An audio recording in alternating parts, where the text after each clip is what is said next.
Well, speaking of WikiLeaks accused leaker, Bradley Manning continues to sit in jail waiting for his trial.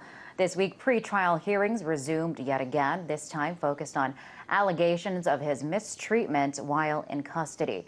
To discuss these hearings and everything Manning, we are joined now by someone who has been following the case closely since the very beginning, Kevin Gosztola of Fire Dog Lake. Kevin, welcome. So first, want to ask you the latest on the Assange case.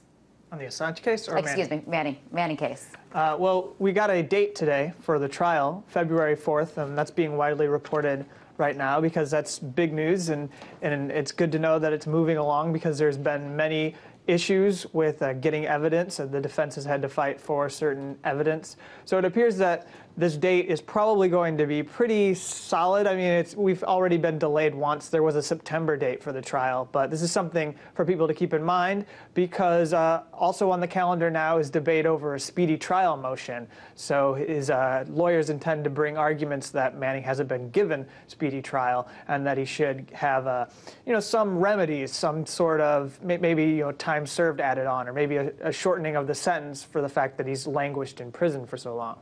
Can you talk more about that, the defense pushing for that, or his right to a speedy trial?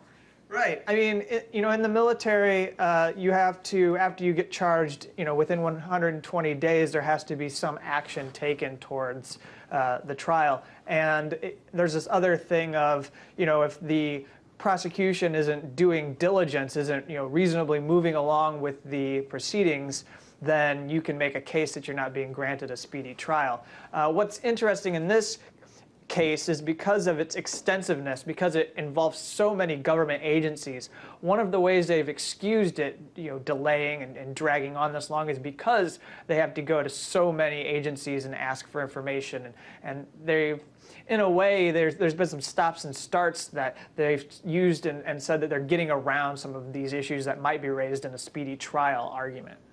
All right. I know that most recently some of the controversy yesterday, the defense and the prosecution were arguing over these hundreds of emails and documents that that I guess detail the conditions that he was subjected to while he was held in custody in this military prison.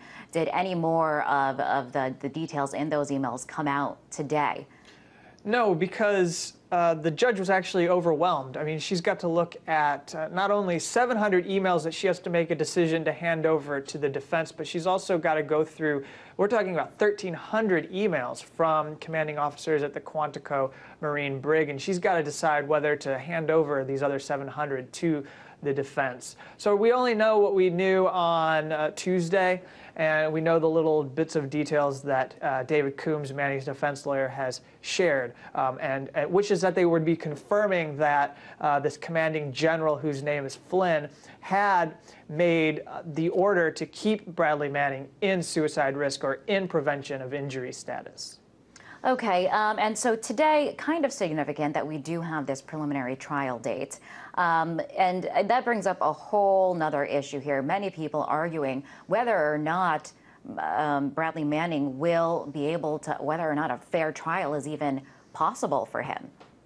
Definitely. I think, that's always an issue with a military justice case. And I think especially in this instance, because we're talking about documents that exposed government misconduct or abuse, we're talking about a case where the defense is going to raise whistleblower-like arguments, and they definitely are going to be concerned about the fact that the people they're arguing against are the government, and then the judge is this military justice lawyer who answers to the government or is part of the military.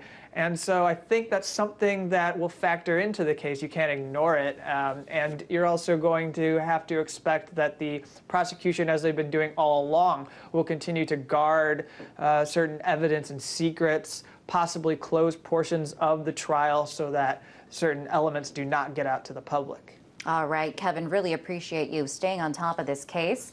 That was Kevin Gosztola, blogger for Fire Dog Lake.